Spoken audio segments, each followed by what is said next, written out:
Hello everyone! Tara samahan niyo po akong mag-ihaw. So wala akong ibang mai-content. Kahit pag-iihaw, ginawa ko na pasyensyahan.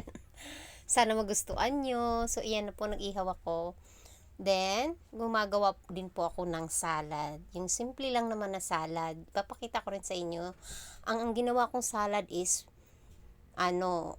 pipino, apple, litos, kamatis. Yan lang po. Tapos yung dressing yan is sesame oil, salt, honey, pepper, at lemon. Yan. Yan yung pinaka-dressing niya, salad dressing niya. I-mix mo lang yun din. Ihalo-halo mo na siya dyan. Ayan, yummy na yan. Kung may sesame seeds nga lang kayo, pwede nyong lagyan din ng sesame seeds. So, iyan na po.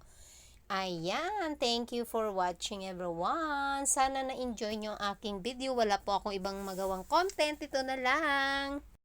Sana na-enjoy nyo ang aking video. At ito po pala ang aking plating na NRT.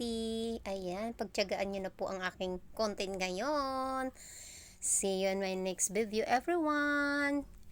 Bye-bye.